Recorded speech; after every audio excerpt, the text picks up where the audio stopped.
Hello, everybody. Hello. It's me, Will. And me, Kristen. We're here. We're going to do another live episode of It's Guide unlisted. to the Unknown. It's what? Unlisted? Why does it default to that? I don't know. Why does it do that?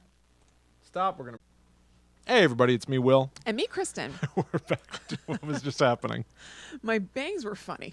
I don't know. Yeah. Welcome to another live recording of Guide to the Unknown. Yeah. We're going to be getting started in just a few minutes with a couple of cool announcements. That's right. Well, one announcement and one show and tell. Yeah, exactly. But it's going to be a good time. Really awesome from one of our listens. From one of our listeners. Hell God. yeah. So everybody, come in, pick a seat. Come. Take a seat. That's right. And settle in. Get your cookies. Get your coffee. Crucial. Cappuccino. Oh. Guys, do you have your cappuccino ready for this week's live recording of Guide to the Unknown? I certainly hope so. I have a comb over. Yeah. Okay. That. Oh, I forgot what I was doing. Let's see here. Megan, hey, what's going on? Hey, Megan. I was starting to get concerned that we weren't really live. Yeah. Yeah. It's a new time. It is a new time. We all have to get used to it. Welcome to 6 Looks o'clock. like Taylor and Diana and Miss Sweetie got used to it. Hell yeah. Hey, guys. Welcome to Wednesdays at 6 o'clock. That's right. The studio heads moved us. They gave us a new Yeah. time. And as always, we're just going to share this in a few quick spots, and then That's we're going right. to jump into the show. So what's going on with you guys? Yeah, what have you all been up to? Who's Thank watching? you, Megan. Oh, good call. Thank you, Taylor. Thank you very much, Megan. I impulsively cut bangs with kitchen scissors and then tidied them up with nail scissors that I still had from cosmetology school 15 years ago. What are you talking about? You cut your own hair in the kitchen? Well, in the bathroom, but I use like regular like utility scissors, not shears. For you, the bathroom is the kitchen. Because I keep my For shears. me, the kitchen is the bathroom. I keep my shears at mom's now, so I can easily cut her hair on a Oh, whim. that's cool. Yeah, It doesn't yeah. stress you out to cut your own hair? I mean, it kind of did, but I was like, what's the worst that could happen? That's what children say. I had the skills to pay the bills. Okay. I did this for a long time. I know how to you cut did. bangs. I'm not second guessing your abilities. No, I know, but bangs are like pretty. That's not a crazy thing to do, really. Okay. There are certain things. That's exactly what I was about to get to, Taylor. I was going to say, who's watching The Masked Singer tonight? It's Oh, a big night of God. television. There's The Masked Singer and American Horror Story tonight, right? Wednesday? Yep. Big night. Diana, you do it in the bathroom too. Is your bathroom also your kitchen? I'm sure it's not.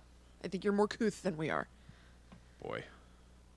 Oops, I was putting Facebook. Did The Masked Singer already begin? No, or it's tonight. Tonight is the premiere? Yes. Who is that? So us doing it earlier like doing the show earlier means the deck is clear for us to all watch The Masked Singer. Thank God. All of us. Yeah, exactly. It's suddenly feeling as though you decided to pick an earlier time so that you can watch The Masked Singer. I texted you that last week after we picked the earlier time. I know, but now I'm wondering, did you realize that after we picked the earlier time?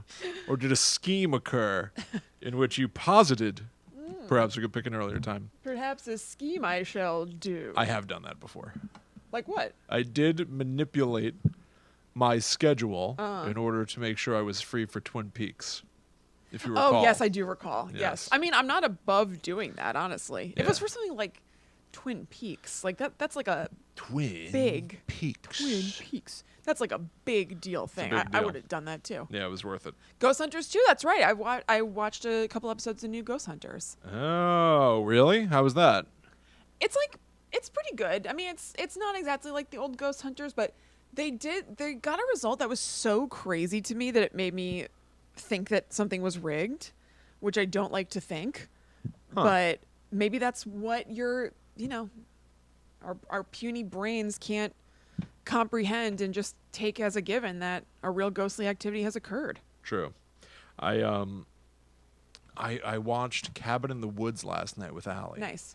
And they say in that movie at one point that all the monsters and stuff that come out, they're not nightmares. They're what nightmares come from. And I really like that description, cool. that these are like the original evils, and Yeah, all yeah, of yeah. our conceptualizations about monsters come Spring from the forth things from that there. they've got in Cabin in the Woods. Yeah, that's I love cool. That. I love that. Hell yeah, it does, Christy. Can't wait. What's that? She said that Masked Singer comes on at 8. Huh. Yeah.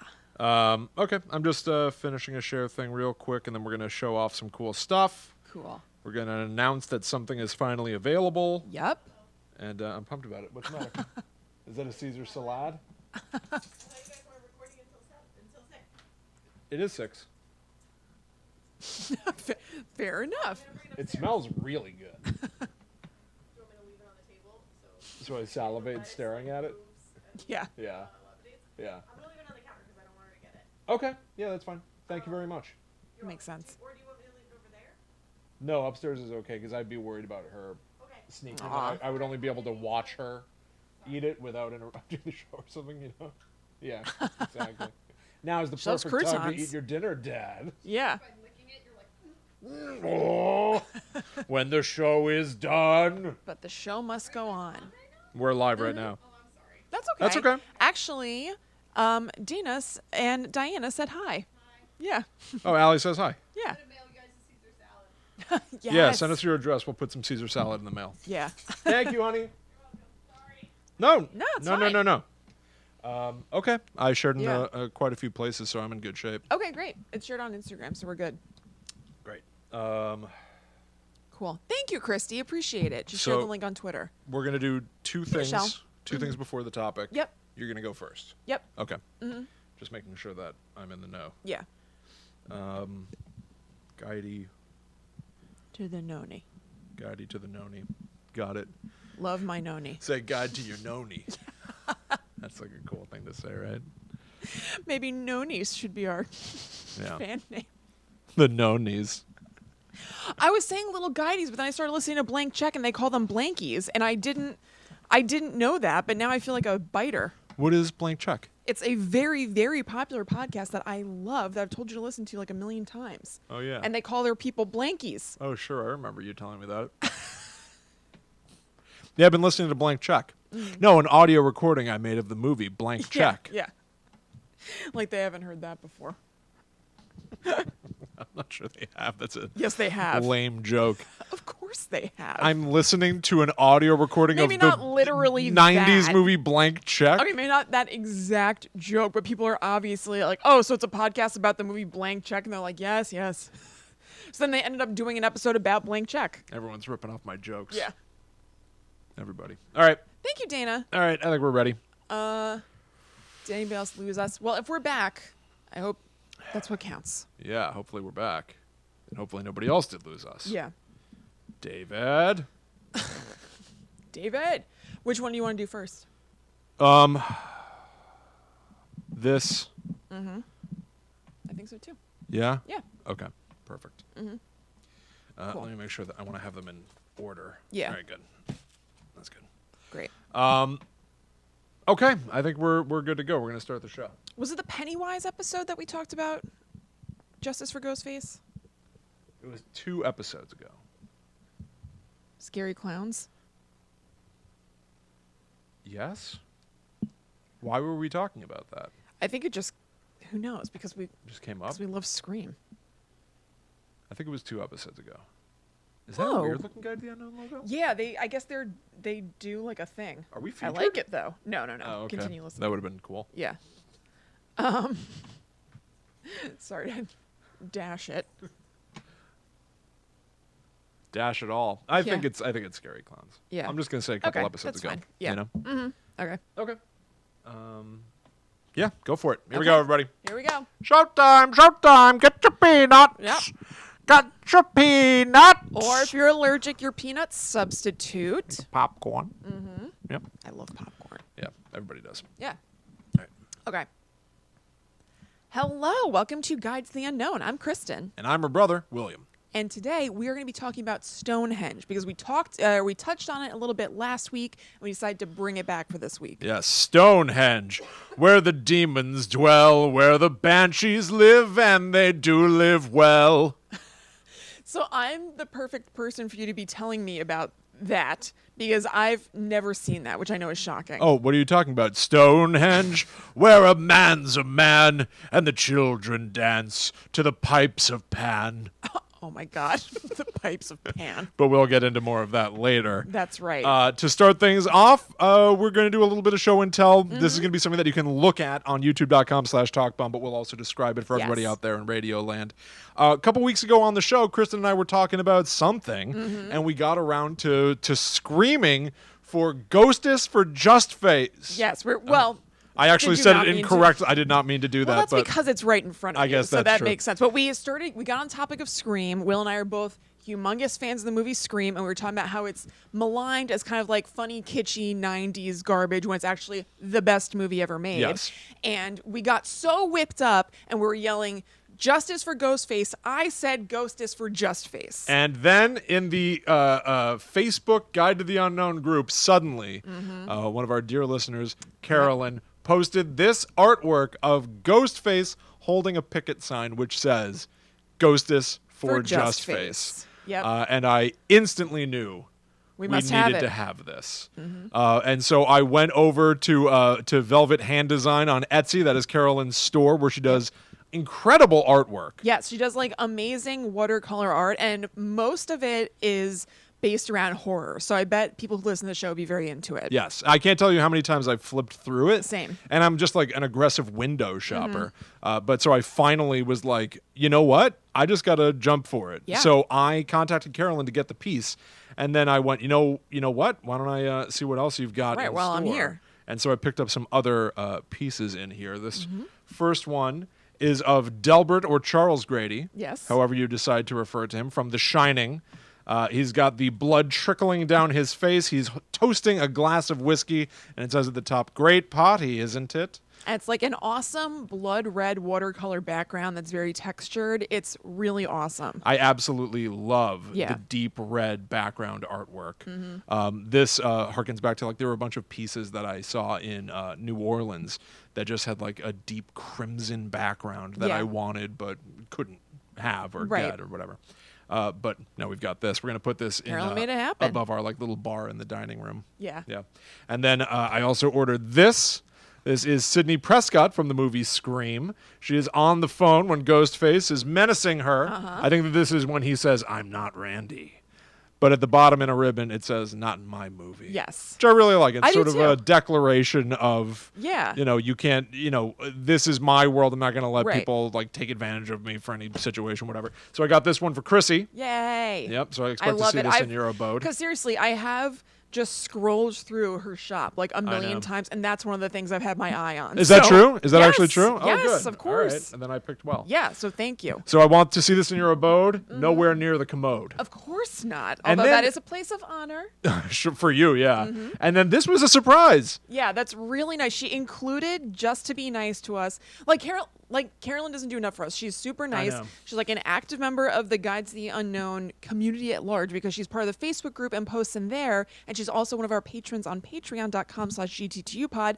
She decided to do us yet another solid Yeah. and sent us a painting of Ghostface with blood splatters behind him and like a little crown of flowers. I love It's it. so awesome. I absolutely love it. Yeah, so Willie's going to keep that one. So there you go. I mean, yeah, I knew that I needed to have GhosticeForJustface. Yeah, I'm thrilled. I knew a good way to get it in my home was to order these other pieces from Velvet Hand Design on Etsy. You can find designs. Yeah. You can find a link in the show notes.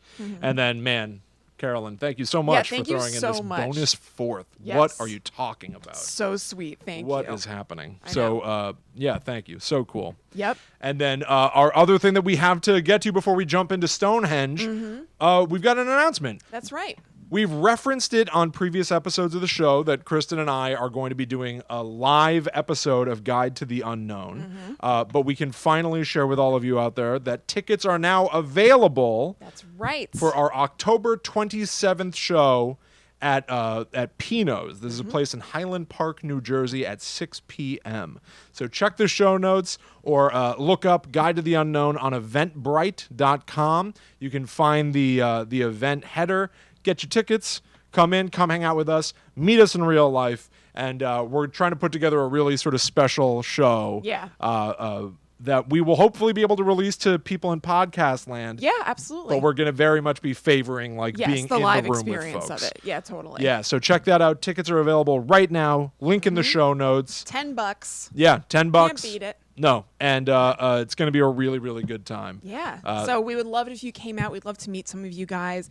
And we're also going to, if time allows, we're going to kind of see how it goes. We might have a little space in the show to ask audience members if they want to share any paranormal experiences that they have had or scary stories. So if you're coming, maybe have something in the back of your mind in case you decide you want to share. Definitely no forced audience participation or anything, but we might offer that space up. So yes. Yeah, it'll be fun. absolutely. Yeah, it's going to be a really, really good time. Yeah. And I know that this show is international. I know that a lot of people are out there listening, around the globe from the International Space Station. Of course. The North and South Poles. Heads of government. Wishing they could make it. Of every country. Yep. All the cryptids who guard each continent. Yes. If you can't make it to New Jersey, we understand. Of course.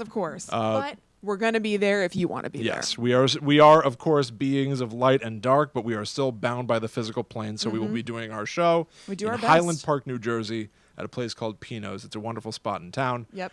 Did we say the date? October 27th. October 27th, 6 p.m., just before Halloween. Yeah. I wonder if we'll talk about something spooky. Yeah, I can't imagine.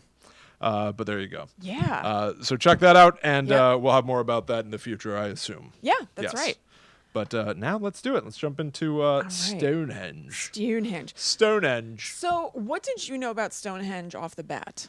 I mean, almost nothing. Same. I was aware of it from a few pop culture spots, which I will get into later in the show, Halloween 3.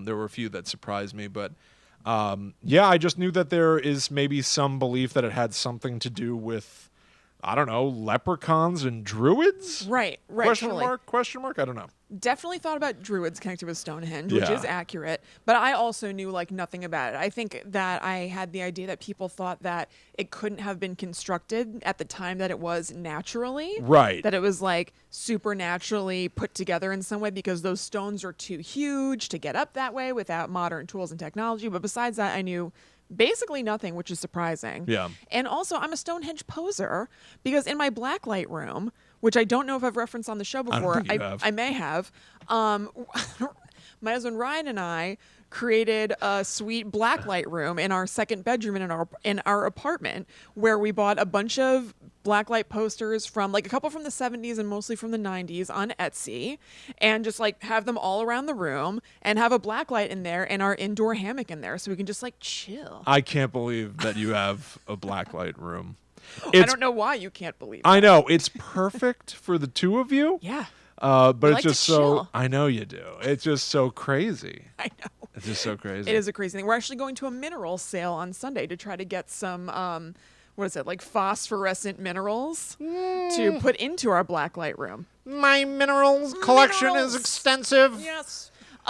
But one of our posters is of Stonehenge. It's of a lunar eclipse over Stonehenge with a bunch of people partying underneath it. And I'll post that on our social media. It's cool looking. You sent it to me earlier today, and I actually thought it looked kind of rad. It's awesome. I made it the centerpiece of the room. Nice. It's a cool poster. Of course. So it's hanging from a string in the center of a room, just a piece of paper. Yeah. You'd bonk into it constantly.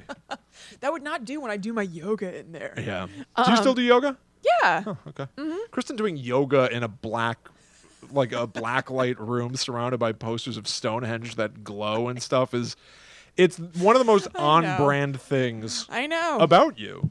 Yeah. Right? Yeah, I'm pretty peak myself in that state. That's great. I don't only do yoga in there. Sometimes I want to do it in the light. Okay. But, I bring my mat back and forth between that and this other weird little nook that I do have a bunch of weird stuff set up in there too. I bring my mat back and forth. It's about doing yoga in your hippie home.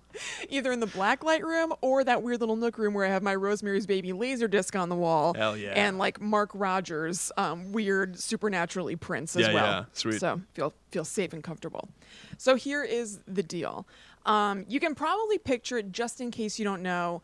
Or can't call it up by image. You've probably seen it before. It's these gigantic slabs of stone that are in kind of a semicircle horseshoe sort of shape. Some of them have tops on them.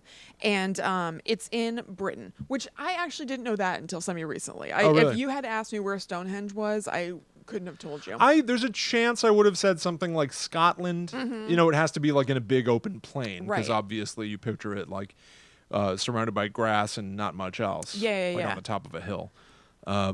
I just couldn't. I looked it up when we got the poster because I was like, I want to know where this is from at least. Right. But besides that, I hadn't even really thought about it before. Yeah. So it's in Britain. Part of the reason that it's notorious and famous is that it's extremely, extremely old.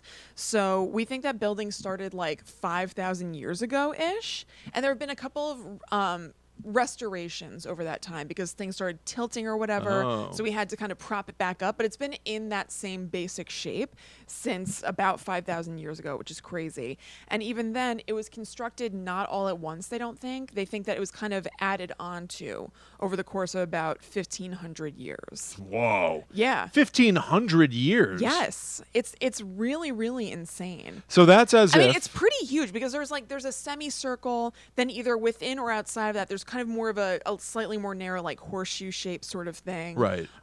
It's pretty extensive. So that's as if 1,500 years ago was the year 500. I don't know what existed around that time. Right. But that's as if there was some sort of historical site back then that we're still like, you know what? Add another wing to Right. that thing. Yes, you're right. You're right. Right? That's crazy to think about. It means like if they were building it over the course of 1,500 years, that's Yes. however many generations that is. I don't even know. Right, for that to get passed down. And to still just be working on it and be like, I don't even know anybody who's the great, great, great, great grandson of somebody who started this, but I'm going Right. to work on this now. Right. And it's interesting that a lot of what to do and what it's for had to have been passed down anecdotally if you're to believe that everybody who has worked on it over those 1,500 years knew the deal, because the generation and or like group of people who worked on Stonehenge initially, there's no written history Right. for that time. There just weren't people who wrote things down. So for them to like get that information across generation to generation, like, okay, you're going to keep working on this thing because XYZ, we have no, even over those 1,500 years, no written account of why this is. Yeah, that's so it's just crazy. kind of passed down. It's really crazy. Not even one of them could have just drawn a UFO. I know. Just let us know. It was aliens after all. Yeah. So like over the course of those renovations, there was one in 1901 where when they renovated it, I don't know if this was accidental or deliberate, I'm really not sure, but they ended up slightly moving Stonehenge over in the process. Oh. And that ended up actually being great because they took advantage of that and excavated, because then they were able to get underneath what Stonehenge was on top of. And that ended up being very revealing as far as like the time that it was erected and kind of nailing that down a little bit further. And also its purpose, because they found bones, like fragment Okay. of bones and stuff under there. So Stonehenge itself is actually, and I had no idea about this either, it's actually at the center of a network of other works from the Bronze Age in England, including hundreds of burial mounds. So it kind of supports the idea that Stonehenge has something to do with, if it's not its express original purpose, has something to do with burial and or death. Okay. It may have not been the main attraction, but definitely seems like it's part of a larger thing having to do with that. Because as I said, they found lots of bone fragments underneath. So it seems like it was some sort of burial site at some point. So, yeah. Now, like I said, there are no written records about what Stonehenge is about or anything, but people obviously saw it as time went on and started theorizing about like what this thing is and Right. what the deal is. So a couple of the ones that I found most fun, and I don't know if you found this doing your research, you may not have because you did pop culture and that kind of stuff. It was very dry. It was as dry as the crumbles below Stonehenge. Sure. So I had to kind of excavate Okay. through You had some to find the things good stuff. that were not as interesting. So there's obviously more than this, but Uh-huh. here are the things that I thought were particularly like fun to talk about on the show. In the 12th century, there was a story, or actually there were a couple of stories written by a guy named Geoffrey of Monmouth, Oh. both having to do with kind of the origins of the Stonehenge.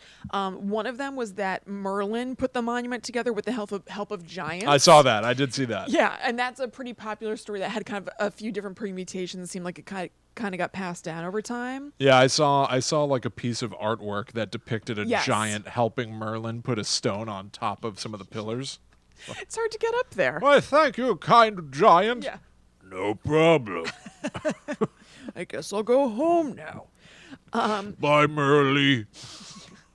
Hey, what Picks are you? him up in his hand and pats his head, You're a good wizard. squishing down his wizard hat Why, because you- of the weight of his giant hand. You clumsy brute! You flattened my wizard's cap. Pulling the top of it to straighten it back out and smooth it. You've pulled it down about my ears. Smoothing around it like smoothing out the icing on a cake. Just like getting that silk nice and right again. Another story that he put forth was that the heel stone, which is kind of like a well-known stone of Stonehenge, it's kind of on the end of the horseshoe. Okay. And it's where you can look, because they're like the Georgia Guidestones in episode 88.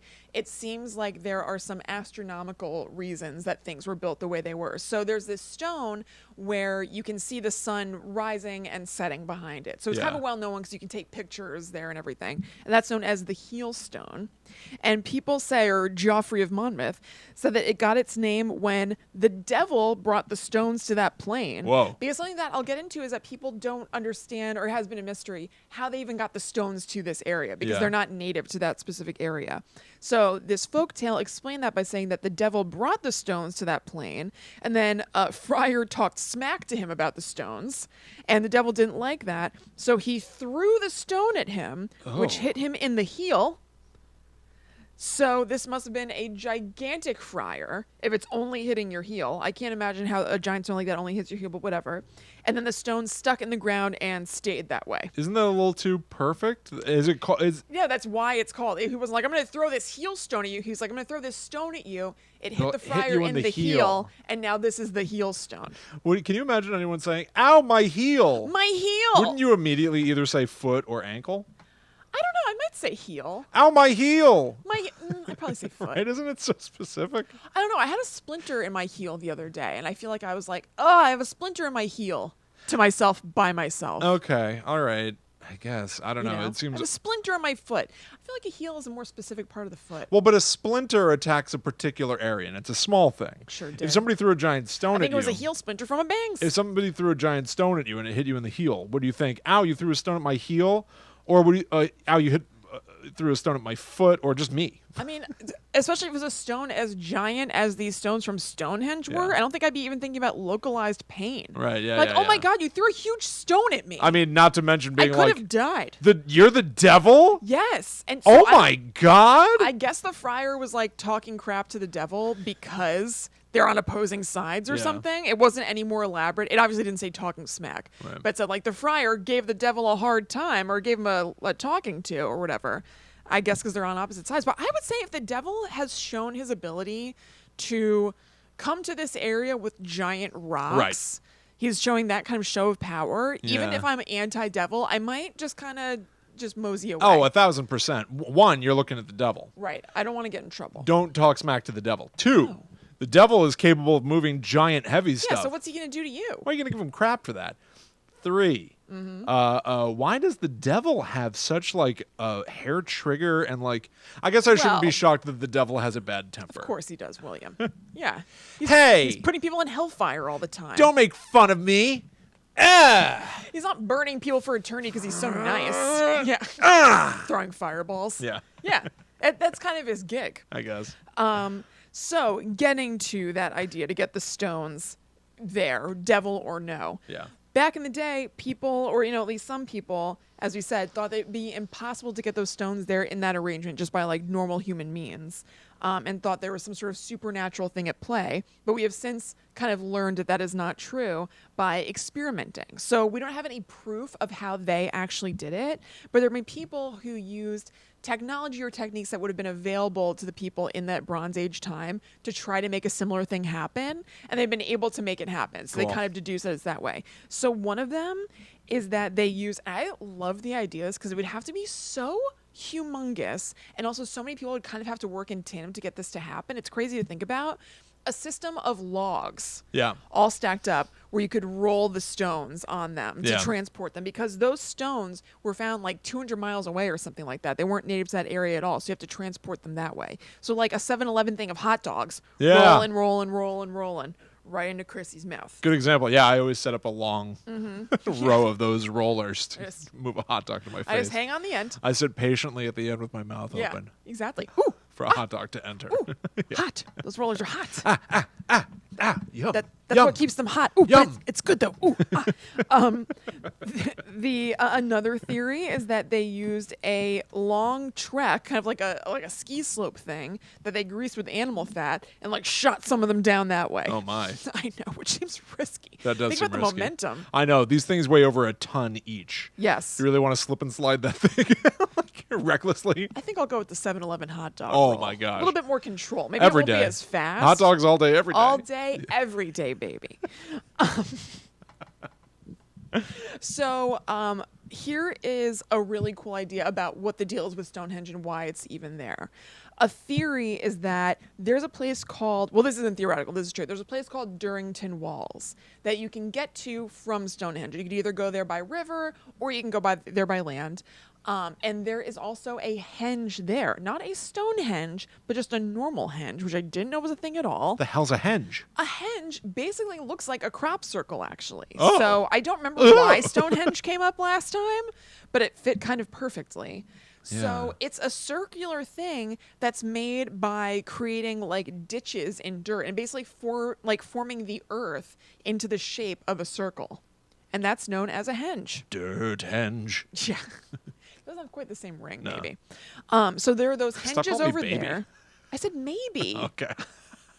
And I wasn't calling you baby before. It's like a collective baby. I don't know. This is weird. Get out of here. So it was a different kind of henge than Stonehenge. It's like kind of connected to it. And so there's an idea that I think is so awesome that Durrington Walls maybe was symbolic of life in some way. Oh. And Stonehenge was symbolic of death in some way. So going on maybe a ritualistic journey from Durrington Walls and making your way over to Stonehenge could have been some sort of ritual honoring the passage of life into death. Interesting. That might be honoring like loved ones who have passed on or just the dead in general, which I think is very, very cool. There's also the idea that it's a magical healing place. So it may be multifunctional. Like the idea of it being a magical healing place doesn't preclude it from also being a burial ground or anything like that. They could be things that are all kind of woven together. It could have been maybe even, I think this is just me making it, but I don't think I saw it anywhere. It could be that it was like a healing place for the living, but maybe it was also somewhat cleansing to those who died so that they could kind of like pass over into heaven or something. I have no idea. That I'm just making up.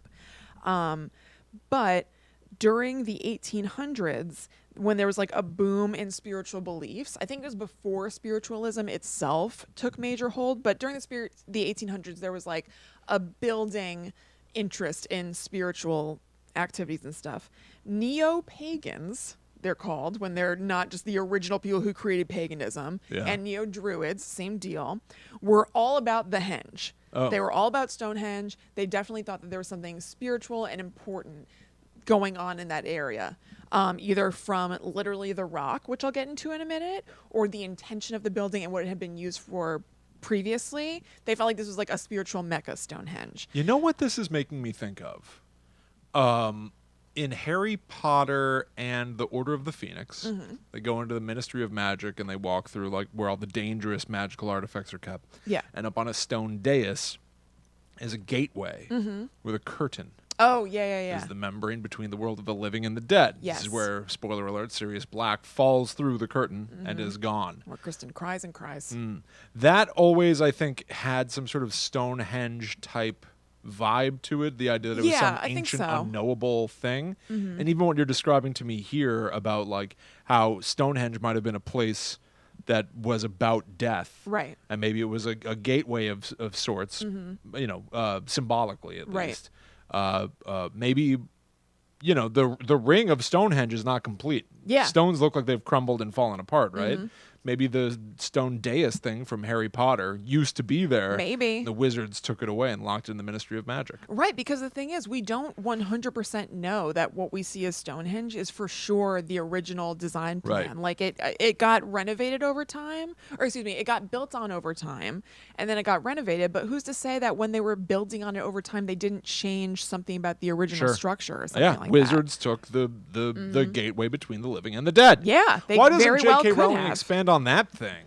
There's so much. Why is she could talking expand about when on. Hogwarts got toilets? I don't know. Maybe she did expand on that thing. We Talk just about didn't- the thing. Maybe we just didn't pay attention to it, or maybe she's saving that as kind of like meat and taters, Maybe. for a future project or Yeah, something well, like that. baby's 'Cause there hungry. He is wants a- his meat and taters. Yeah, me too. Wah wah. So maybe there'll be something to come eventually. I would love that. I find that thing to be one of the most like Yes, compelling. Like, what is that Yeah. exactly? And the mirror. the mirror I'd of like to- Erised. No, the mirror that he can look into, if he wants to see Sirius or yeah. Dumbledore every once in a while. Do we not know what that was? I don't think we know exactly. I could just not be remembering, but it's not like a guarantee that you'll look into the mirror and see them. It's like he feels like he saw Dumbledore wink at him or something once. In the movie, that's what he thinks. In the book, Sirius gave it to him so that he can communicate with him. Right, but in living. Yet in death, wasn't there something where the mirror did come in? It did do something, I think. I don't know. Because I just don't know why we would even mention it except for like a meditation on grief, which is sweet. But Well, when he thought he saw Dumbledore, it was really Aberforth. oh, that's true. Maybe that. Okay, that's Yeah. right. So maybe it isn't anything. Yeah. Okay. Huh. We may never know. Okay. There's no way of knowing whether I'm right or wrong. Anyway, so neo-druids and neo-pagans are all about it, and they got made fun of big time in 1905 because they held a ceremony there at like an order of initiation. The Ancient Order of Druids was the name of this particular group that did this, where they were mocked mercilessly because they were dressed in white robes and fake beards. So it just looked like costumey and cosplay, and people like didn't take them seriously. Cause they're like, you dorks. Yeah, You know what's what with I the mean? fake beards? I know. I The don't know. robes are pushing They it. must have. But I could get over it. Yes, absolutely. The Like fake beards. I couldn't agree with you more. Hope you finish your Filet-O-Fish sandwich. I'm not sure who they were honoring with those, but Yeah. it wasn't great. Maybe they had a great time and they were like, you guys just don't get it, and it brought them closer. But You don't understand us. you'll never understand us.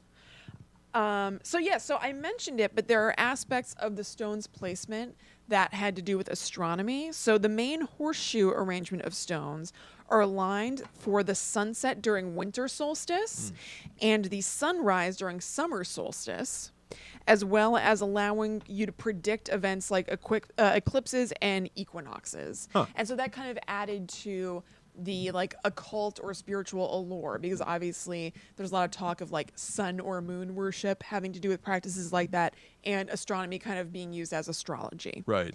So I want to leave with this because I think this is very, very cool. The stones themselves are said to have mystical or like healing properties to them because they're made of blue stone. And it seems like it was significant to the people who made Stonehenge because, as I said, they hauled those stones from 200 miles away, and all of the stones are made of the same thing. So there must have been a deliberate reason that they wanted to take something from so far away and put it there. Right. And it doesn't seem coincidental that bluestone is known as a ringing rock, meaning when you strike it, a loud clanging sound comes back rather than, you would hit a stone wall and just like makes no noise or like thunk. Right. There's like a melodic, I don't know if it's pretty melodic, but there's like a noise that comes back that's unexpected. And so some people believe that that sound is significant and healing. Huh. And so that supports the idea that it's a place for healing. And bluestone, they found out, was used as the material for church bells from that area at that time. Oh. That's In interesting. the area that the stones seem to be quarried from. So it shows like extra significance. There's something to do with bluestone and spirituality in some way, maybe. Huh. However, you could also argue maybe bluestone was used for church bells because it has that weird clanging quality. Maybe. Maybe it was a matter of convenience. But it seems significant. Maybe.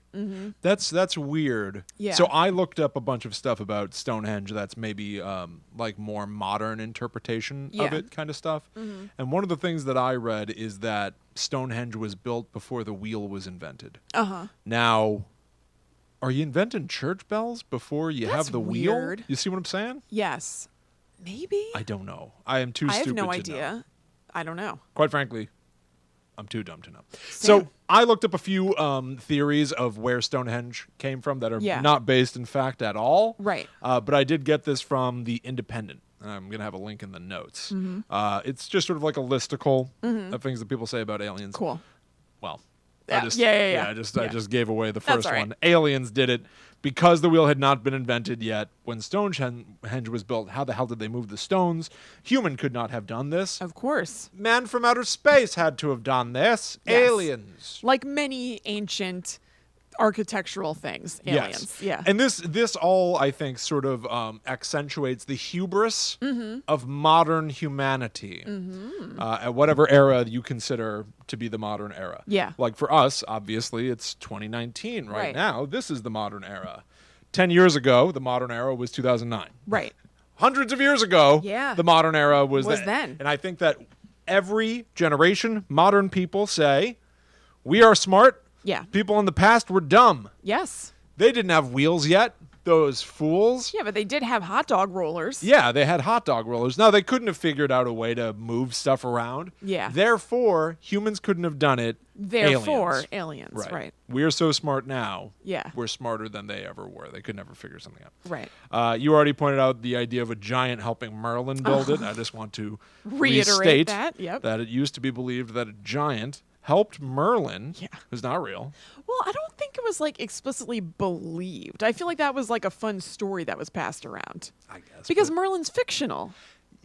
Didn't they know Merlin was fictional? I don't know. People in the past were stupid. Yeah, it's true. You have to remember. It said that it might have been a concert hall because the stones have wonderful acoustic properties. That's cool. And now knowing the church bell thing is interesting. Don't they? I mean, I think there are musical events that take place today there. I think they do like music festivals and stuff. It was built to display and create unity by neighboring groups. Everybody, come yonder. We're going to build a thing that's going to stand as a monument to our togetherness. Friendship. Yeah. And this maybe would help prevent war or something like that. I don't know. That's cool. It was built to help chart the seasons. You already pointed out that the way the stones are built, you can watch the sunrise, stuff like that. They found the remains of piggies there, which might show that there might have been ritual sacrifices that took place around the equinox. Interesting. Right? There is a book called Chariot of the Gods, which sort of expands on that alien theory. They say that this happened not only for Stonehenge, but for tons of stuff. The pyramids, Easter Island. Anything where something remarkable and like an incredible monument to the creative powers of mankind happened, they say, no, people in the past couldn't possibly figure out some clever way to do this. Aliens. Yes. So the entire book, Chariot of the Gods, is about how there are alien astronauts that travel from place to place and eventually helped humans do awesome stuff. Yeah. And someday, possibly by the year 2100, humans could probably travel through outer space and help distant aliens do awesome stuff there, Wild. sort of continuing the cycle. Now we would be the alien astronauts helping build something wacky for them. Right. What would you build for an alien civilization? That's House. cool. Just a house? We figured this Dog out years house. ago. I don't know, mall? Yeah, I mean, a mall. If they have the technology to come here and everything, I feel like they've probably got a lot of stuff on lock, but maybe they haven't seen the utilitarian need for a mall. Let me tell you something, aliens. You haven't lived till you've seen a Spencer Gifts. Oh, absolutely. Ryan and I went to a Spencer Gifts like last month. It's wild. Yeah, it's crazy. That's crazy in there. I remember being a kid. We're on the hunt for more blacklight posters. They had some, but we opted out. Yikes. What are you guys doing? Listening to Stevie Dan in there? Stevie Dan? Steely Dan? Real quick. Stevie Dan is its own problem. But why are you equating Steely Dan with Spencer's? I know, because of blacklight posters and grooving out, man. Yeah. But what does that have to do with us going to Spencer's in particular? You're getting blacklight posters. To people who listen to Steely Dan, are they potheads? I don't think so. I don't know. I'm not sure. They probably are. Anyway. Still now, young kids. Yeah. Steely Dan. Steely Dan had like a resurgence a few years ago. Remember they won a Grammy? It was like kind of an upset. They won No. like Best Album. Can you believe I don't remember that? And there were a bunch of people who were like, Steely Dan's actually very good. And you're like, okay. All right. I know Mom likes Steely Dan. I know she does. Yeah. Yeah, that's partly why I know who they are. Yeah. All right. Have you heard of Wally Wallington? No. Oh, boy. All right. Video Heck of a is going to be moniker. in the show notes. Everybody watch this video. Is it the guy with the big hair? Is it like Bozo? an ancient? There's like a guy who's famous for being on Ancient Aliens a lot. Oh, no. Okay. Yeah, the guy who goes like, I'm not saying it was aliens, but Yeah. it was aliens. Yes. No, not that guy. Okay. Wally Wallington is just a very nice retired man Mm-hmm. who decided to give himself a challenge. I'm going to build Stonehenge in my backyard That's cool. alone. Good for Wally And- Wallington. He did it. So for all the modern humans going, the past people were so stupid. Yeah. There's no way they could have figured this out. Wally Wallington is the proof that it can be done. He did this using only tools that would have existed at the time. That's awesome. So one of the ways in which he used logs, it was not quite the hot dog roller from 7-Eleven. Imagine taking a log, which is already circular, cutting it in half, Okay.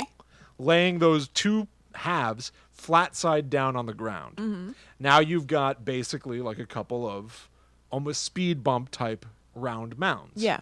Do that with tons of logs. So now you've got rounded top goes to a point in the ground, rounded top goes to a point in the ground.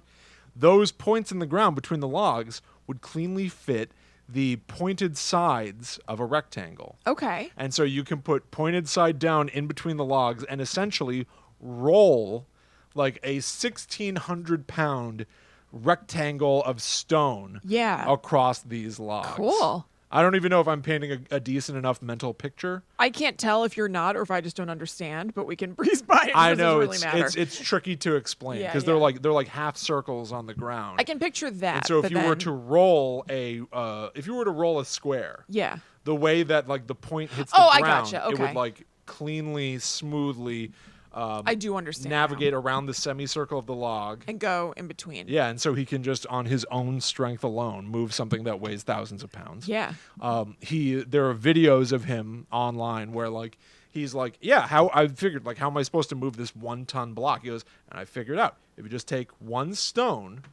regular stone, Mm-hmm. and if you can get that heavy giant block on top of that stone, it'll give you enough leverage Yeah. to turn it around, to seesaw it back and forth. He started doing things with these like giant, I mean, he's doing this with like 11-foot tall. They look like they're pieces of Does Stonehenge. he have like a massive backyard, this guy? Is he Yeah. like when very they say rich? backyard, Yeah, right.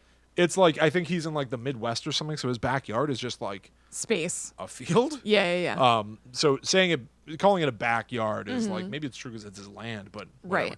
Right. But so he's got these like 11-foot tall, over a ton heavy slabs of concrete or rock or whatever. Yeah. And all they show him doing is like he's teeter-tottering it.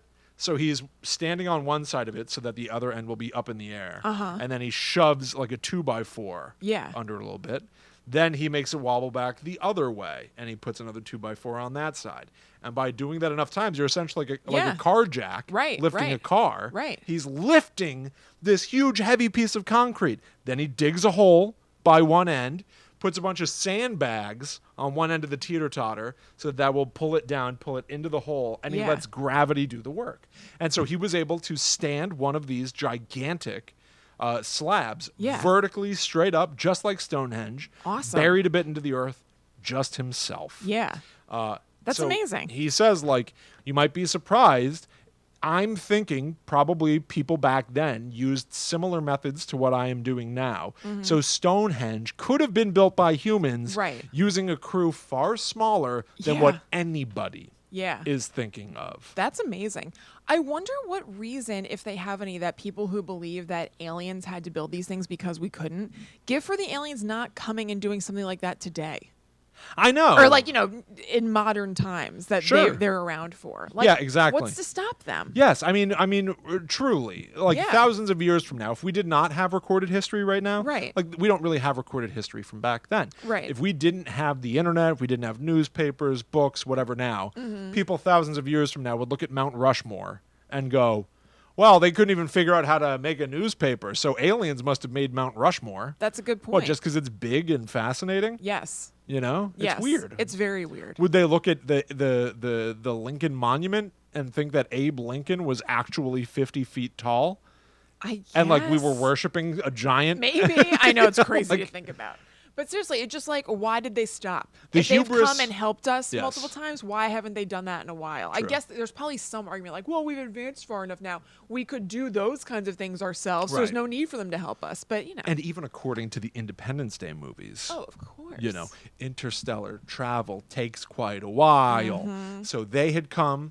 A fair point. They had come in the 90s, That's right. and they were It driven hasn't back. been long enough. And it's only been 20 years. For all we know, they're en route. Exactly. Maybe they're en route, and it's Yeah. just taken a while. I True. don't know. All right, I'm defeated. I know. Would you Once please? again, I'm defeated. Would you please? And I think the other thing that I'm going to tell you about that's sort of like a modern interpretation, I found out about a science writer who maybe figured out what Stonehenge is for. Oh, cool. And I don't know her name. Lynn Kelly. Great. She may have discovered the purpose and origin of Stonehenge in her book, The Memory Code. She suggests that Stonehenge might really just sort of be a good physical example of the method of loci. Oh, of course. I know all about the method of loci. Oh, should I explain? I know about the methods of Loki. They're tricky. As do I. All right, what is that? I've seen The Mask Yeah, me too. and Son of the Mask and nothing else. It's essentially the method of loci is kind of like a memory palace, a mind palace kind Okay. of thing. You know, like what Sherlock Holmes does, where he's like, I have an attic in my head with all my stuff, and he Yeah, can or- navigate a physical space in his Hannibal. head. Or Yeah. Hannibal, yes. So that Stonehenge might have around that time. It seems like it was probably built as society was moving away from being a hunter-gatherer Okay. and was starting to get into agriculture. So we stopped moving all over the place and we started just picking a spot and staying there. And we were trying to record our knowledge somehow. So Stonehenge might be a sort of statue that represents the landscape around that area. To some extent, it might be a map. Interesting. To some extent, the stones, the individual stones, might mean different things to Right. people back then. They might represent different kinds of knowledge. That's really and cool. So, in a certain way, it is kind of like the Georgia Guidestone that you Yeah. talked about, which explains, I don't know, whatever it had, math, Yeah, I don't even remember. Yeah. how much things weigh, measurements, whatever. I think it had a bunch of stuff. had a bunch of stuff. It was like that, magnet you put on your fridge that shows the conversion of like cups to ounces and stuff like that. Exactly. It just Yeah, had a yeah, bunch. Yeah. And so, like, maybe that's what Stonehenge was, and like this is a pretty recent theory that nobody has had before Yeah. Lynn Kelly, which is I just find very interesting. That is really interesting. Okay, enough of the brainy stuff. Let's get Yes. to pop culture. So I recited it at the top of the show. Stonehenge, where the demons dwell, where the banshees live, and they do live well. Which is a great lyric. Yes, definitely. Is from This Is Spinal Tap. Oh, you pulled little Krissy earlier. You sang just where the banshees live and they do live well when we were off mic. And I was Oh. like, what's that from? Yeah. Is that Jack Black? And you're like, no. I But dodged it, But we 'cause- got off the topic of what it was. Oh, we didn't get off Nice. the topic. I changed the topic because Okay. I realized that I was accidentally muttering some of the stuff I was going to talk about later. Yeah. So in the movie This Is Spinal Tap, it's about this fictional band with Harry Shearer, Michael McKean, and Bunch of freaking all-stars. I know what's his name? Christopher Guest. Christopher Guest. And so they're a metal band. It's a parody of metal bands and band documentaries and stuff. Yeah. It's great. It kicks off sort of the mockumentary Yeah. subgenre of comedy.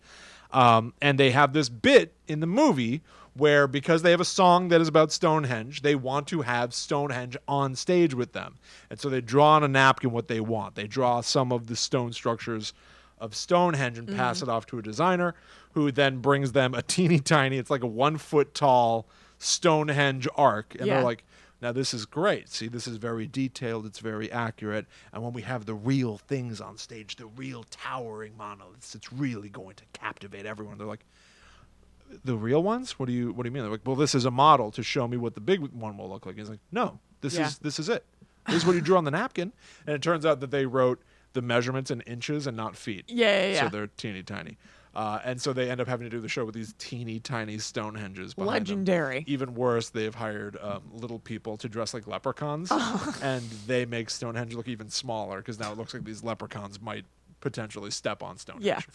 I haven't seen that part of it. That's funny. Now, the thing that I did not know, this is based on a real event. Oh, really? Yes. Amazing. In the 1980s, the band Black Sabbath had an instrumental song called Stonehenge, and they wanted to erect the rocks on stage. That's amazing. They labeled their plans with meters instead of feet, and they ended up with huge stones that made them look too tiny.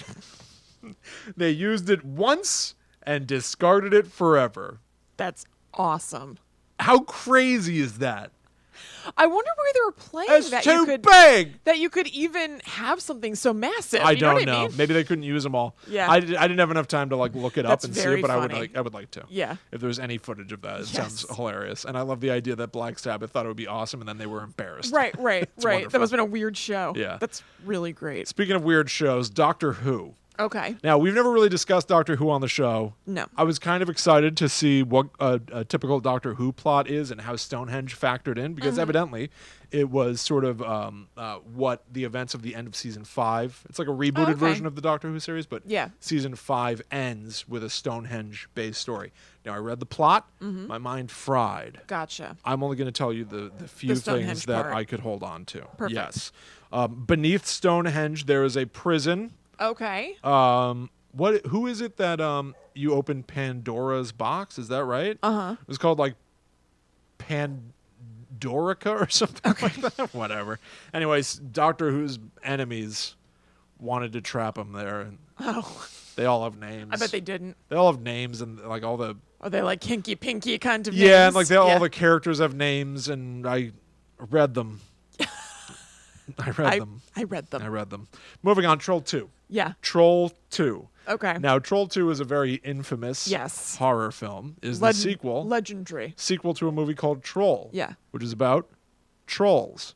Troll 2 is about a family who goes to a town called Nilbog, Yep. which is the word goblin backwards, because Troll 2 is about goblins. Yes, Not not trolls. trolls. There's a documentary. I know. It was really good. It was really good. Yeah. There's a documentary about how bad this movie is. Yes. Anyway, the basic plot is in Nilbog. I love the idea that they thought that would play like a regular know. town name. I know. Yeah. What town is it called? Nilbog. I know. Everybody sees Nilbog and Although- they go, I should read that backwards. Yeah, You know, yeah, like, of course. I Like, should jumble the letters or read it backwards. That's It's not a real place. word or name. Yeah. In Nilbog, the goblins are vegetarian. And they want to turn people into plants so that they can eat them. Good God. At one point, it's explained that the druid witch Credence Leonore Gielgud It's a mouthful. gave the goblins their power via a Stonehenge magic stone. Oh, okay. Okay. At the end of the movie, spoiler alert for Troll 2, which is about goblins, the end of the movie, the kid gets a super secret weapon from the ghost of his dead grandfather. Okay. It's in a bag. Now, I saw this movie. I saw the documentary. Yeah. I remember neither. No, I don't either. The documentary is called Best Worst Movie, by the way, if anybody wants to watch it. I don't really That's right. remember it well, but I remember thinking it was sweet. I remember loving it. So the ghost of his dead grandfather gives him a weapon in a bag. All you know is that it's a bag. He's got to open the bag. When he goes to confront the goblins, he reaches into the bag and pulls out the weapon. A double-decker bologna sandwich. He eats it, thereby meaning they can't eat him because they're vegetarian. Oh my God. Then he touches the Stonehenge stone, which defeats everyone. Why? Do you know? What was the deal with Stonehenge? Doesn't matter. Doesn't matter. Magic. Yeah. The answer? Magic, of course. All right. In National Lampoon's European Vacation, Clark Griswold backs the car into Stonehenge and knocks it all down like dominoes. They then drive away without even noticing that they did that at all. That's good. In the movie Ice Age, Sounds right. Manny the Mammoth, played by Ray Romano, mocks Stonehenge. He goes, more boring modern architecture, Robert. And then he goes, that won't last long. Wink, wink. And all the kids look at each other. Yeah.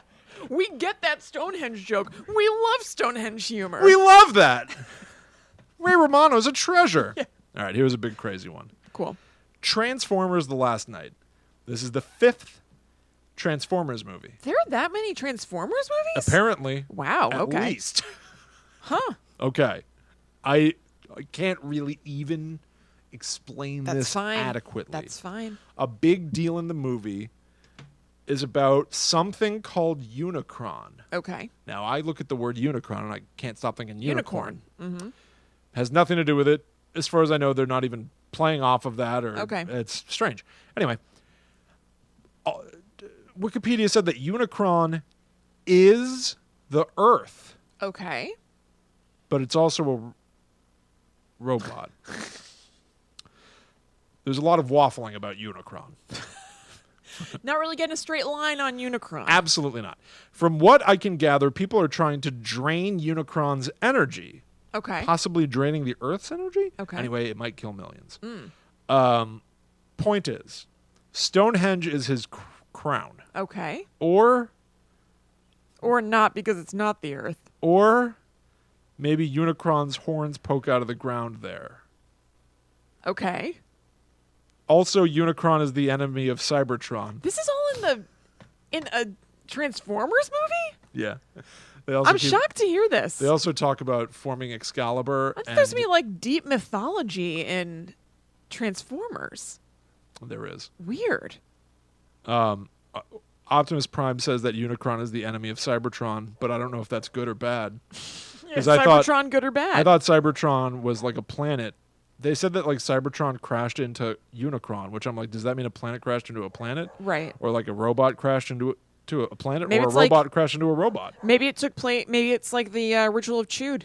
Maybe it took place in the what do they call that? The Macroverse. Yes. Or something. Yes, possibly. I have no idea, You know? but I can't tell what's happening. That's fine. Optimus Prime, isn't he from Cybertron? I have literally no idea. I have like no interaction with Transformers. I didn't watch it as a kid or anything. And if he's from Cybertron and Unicron is the enemy of Cybertron, and he's trying to protect Unicron, is he I'm like, already lost. These things all rhyme. I'm losing the thread. right? I don't know. What does it have to do Stonehenge about beyond it being Unicron's crown? Nothing. Okay.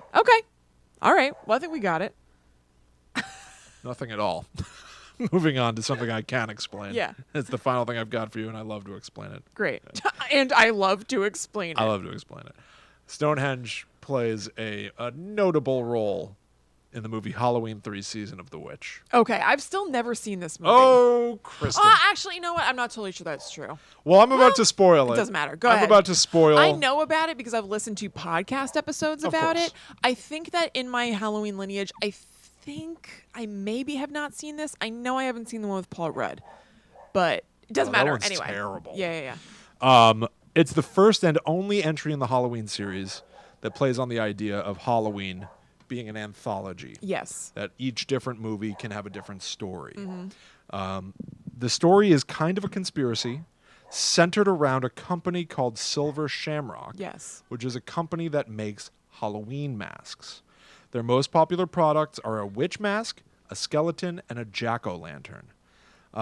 They have a ton of commercials that are being played on television that are teasing how in a couple of nights from now at 9 p.m., probably Halloween night, Yeah. they're going to be doing a big giveaway. So wear your mask and be sitting in front of the TV.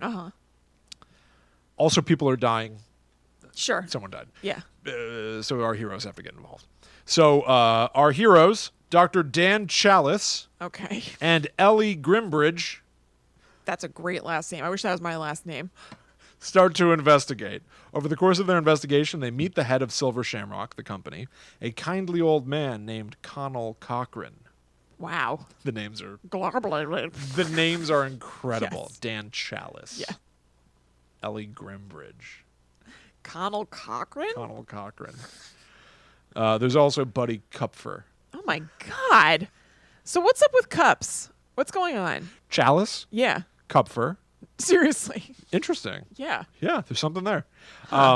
So it's shown at some point that if you wear a mask in front of the TV while that commercial plays, you will die. Not Okay. only will you die, you will turn into bugs Yeah. and snakes and spiders that will pour out of your face Right. and kill other people. It's gross looking, Yeah. but it's insane. Yeah. So Dr. Chalice and Ellie Grimbridge infiltrate Silver Shamrock and discover the following. Connell Cochran, the kindly head of Silver Shamrock, Is Stonehenge. he's a witch. He's a witch. A witch. And he says it's time for a new season of evil. Uh-huh. Each mask that they make contains a fragment of Stonehenge combined with a microchip. Oh my God, I don't remember that. And it will smush everyone's head into bugs when they watch TV with their masks on. So Dr. Chalice dumps all the microchips from the rafters, activating the Stonehenge shards, and kills everyone. Excellent. Connell Cochran just kind of disappears. Yeah. Not Gets sure. away with it. I don't even think so. I think he like blinks out of existence on film. Like, okay. And I'm not sure if he apparated away because he's a witch. Yeah. Or if he died. I don't know. Weird. I don't know. Either way, Ellie Grimbridge gets replaced by a robot version of her. This movie's wild. And then Dr. Chalice screams through a phone at TV stations to try to get them to pull the commercial. And it ends. Stonehenge. You got to be Man, careful. Stonehenge had a hand in it. You got to be careful. Yeah, A lot of absolutely people, do. why are we still trying to figure out what Stonehenge is for when we clearly know that if you combine it with microchips, Yes. it'll turn you into bugs? I think we got our answer, and we should probably back away now. Yeah. It's risky to get too involved. Yeah, we've known this since the 80s when Yeah. Season of the Witch came out. Well, guys, let's back away slowly now together as we end our episode. My God. My God, Stonehenge. Thank you guys so much for hanging out. Be wary of stones and henges. And until next week's episode, you can find us everywhere online at GTTUpod, including patreon.com/GTTUpod, where you can set up a monthly donation to the show, either just because you want to, if you want to do that at the $1 level, or at $4 or more, you can donate monthly and get access to monthly bonus episodes and also just little fun things we'll do here and there, even outside of that bonus episode. Absolutely. We've been talking about a lot of cool stuff to put there, so I really hope that Yeah. you'll all check it out. Yeah, we've got some cool things brewing. Yeah. Go check out Velvet Hand Designs Yes. on Etsy. Again, we're going to have a link in the show notes. Incredible work. Thank you again, Carolyn. Yeah, amazing. It's so cool. I'm so excited to have stuff finally and not just be window shopping fruitlessly. Exactly. Yeah, we got to get these framed and hung up. Yeah, absolutely. And as always, Ghost is for Justface. Yes, GhosticeForJustface, people. Let's get him out there. Come on. Come on. Also in the show notes, you can find a link to get tickets to our live show on October 27th at Pino's. That's right. In Highland Park, New Jersey.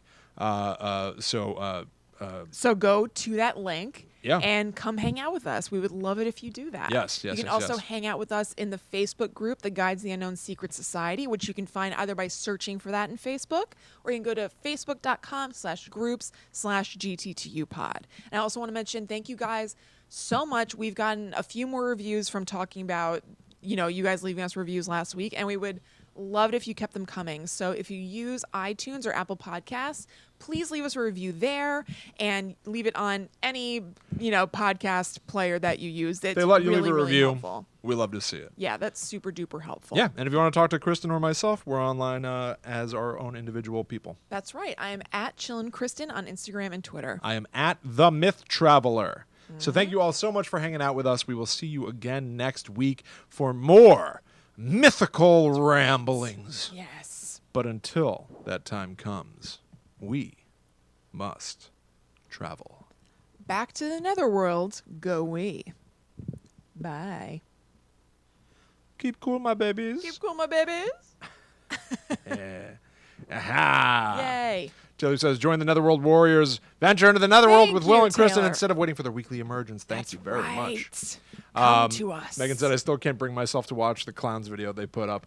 It was very fun. Yes, it was fun. And it's pretty small in the middle, the clowns thing. So you could just kind of like bring your eye between us. Yeah, we don't and not pay full that much screen it. attention. We don't full Thank screen you, it or Drew. anything Glad like you that. liked it. Yeah, Thanks. thank you. Thank Learned you a very lot. I much. knew like nothing about Stonehenge. And yes, that was Molly barking upstairs. Who the hell knows what she was up to? Yeah. That dog. Unicron. That dog. Unicron, the Transformers Ooh, Antichrist. Scary. Unicron was the moon, no? No, she said Oh. she's thinking of last night. Okay. Okay. Cybertron is also a planet. Wait, that's a robot called Primus. Primus is robot Jesus. Wait a minute. Okay. 6 Transformers movies. as of right now, including the Bumblebee movie. Mm-hmm. So the last night was the most recent, like, Transformers overall thing. Okay. Cool. Interesting. Yeah. Okay. Who knew? Well, a lot of people did. Yeah. Okay. Alyssa went to Stonehenge in 2012 and loved it. Oh, that's cool. That's very cool. Diana, I said, welcome. My mind fried. She said, welcome to Doctor Who. Yeah. Yeah, that seems to be the case from what I can tell. Oh, cool. Stonehenge is a battery, according to some people. Apparently, the minerals, etc., in the stone, land, etc., combined with the sun and electromagnetic field makes it like a battery. That's awesome. That's interesting. That's very cool. You can be recharged. Yeah, so Taylor said something about the pyramids of Giza, which I know people also think were built by aliens. Yeah, that's right. Cool. That's right. Cool. Alrighty. Awesome, guys. Well, thank you for hanging out. I hope you liked the episode. Hold on. Yeah. Cybertron's true form is a robot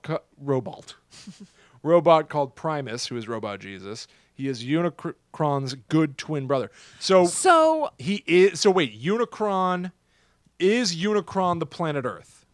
Is he literally like? Are we living on Unicron right now? But he can take another form that's like a physical representation. But also, this is again like it a little bit because it sounds then like Primus is the the Pennywise. turtle. No. Primus is the good guy, right? Oh, I see what you're Jesus. saying. Right. Yeah. Primus is what is the turtle's name? Maturin, and Cybertron is Pennywise. He is sealed in the planet Earth's core. Okay, so he is not the actual planet itself, but he lives inside the planet. Okay. I got that. Stonehenge is his crown? I guess it pokes out the top. Or his horns? Maybe it's poke quite out? Does he have horns or just spikes? I don't know. Maybe it's quite a crown. Quite a crown it is. Why do they turn in trucks? That's me looking at Stonehenge as a Brit. Oh, it's quite a crown. It What a is. crown this is. Are there stories about the Transformers in like medieval times where they instead of turning into a sports car, turn Maybe. into like a horse and buggy? You know what I'm saying? Can't you see, like, I don't know if this happens, but can't you imagine, like, them doing a flashback in the Transformers movies and it's somebody in a cave with a torch and they're looking at hieroglyphics and paintings on the wall and there are things that look like the Transformers and we find out that they've always been? Yeah, I'm fine with that. I'm fine with them But- being aliens that are made of metal and Yeah, stuff. yeah, yeah. Do they have oil? I don't know. She said his horns poke out of the crust. His horns poke So out of I the think there's crust. very big horns. I know, Megan. This is quite something. Do they have oil like for blood? Do they have Earl? And is that oil from dinosaurs? Like what are the? Because I'm fine with them being metal. I'm absolutely You're fine with there concerned about being the aliens. No, not so much the And creaking. joints.